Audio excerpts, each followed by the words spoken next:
The Mysterious Beggar of Ogidigbo. Ogidigbo was a small village nestled between dense forests and rolling hills.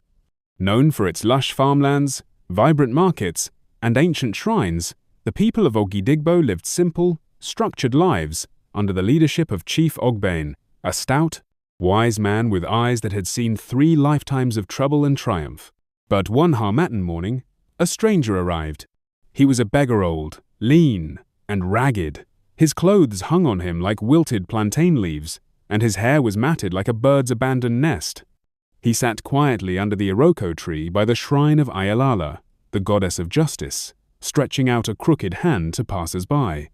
At first, the villagers ignored him. They assumed he was just another wanderer from the bush who had lost his way. But soon, odd things began to happen. Chinyer, the young girl who sold pap at the market, claimed the beggar called her by her dead mother's name. Abina, the carpenter, swore the beggar told him to avoid working on Tuesday, and on that Tuesday, a tree fell on his shed. Even the village drunk, Pa Efe, sobered up after the beggar whispered something in his ear, then ran to the church and never touched palm wine again. By the 3rd week, everyone was talking, "Who is this man? Is he a propheter, a spirit? Should we fear him or worship him?" Before we continue, please like, comment, share, and follow for more stories. Despite the fear and fascination, no one knew his name. They simply called him Oke Muror the Spirit Man. He never left the shade of the Iroko tree, yet he never looked hungry. Chickens would wander toward him and lie down as if offering themselves. Goats gave him their milk. Women began to leave food near him at night, only to find it gone by morning, though no one ever saw him eat. Children, drawn to his stillness, began to gather around him after school. He told them stories, ancient ones, about the gods and beasts of the forest, of kingdoms swallowed by the earth, and rivers that carried secrets. One evening, he told a story that made everyone's blood chill.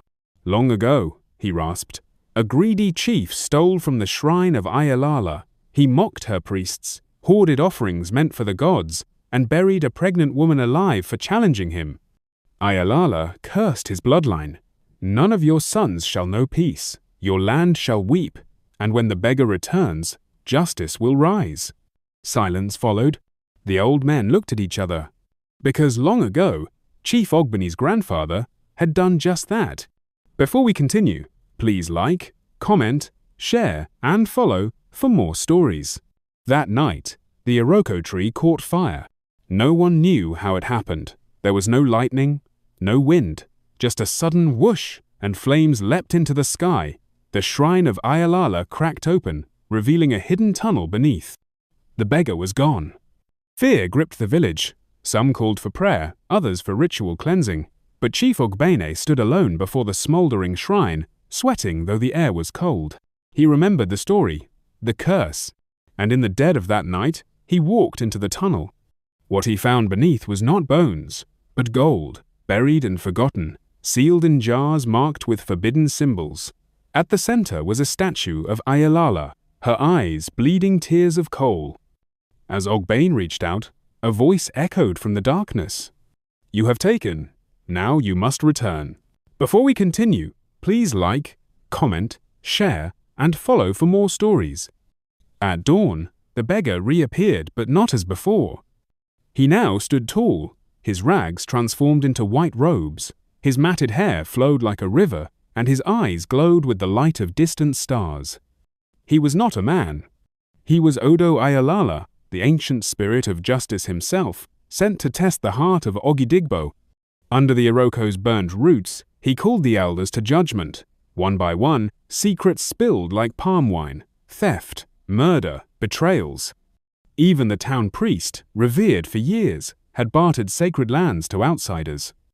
But it was Chief Ogbane who confessed the most. "My ancestors wronged this land, and I, blinded by power, carried their sins further. Let the land judge me." Odo Ayalala nodded.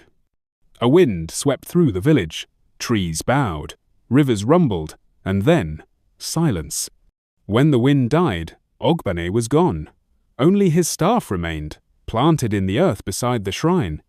Don't forget to like, comment, share, and follow for more stories. Weeks passed. Crops began to grow again, twice their usual size. The sick recovered.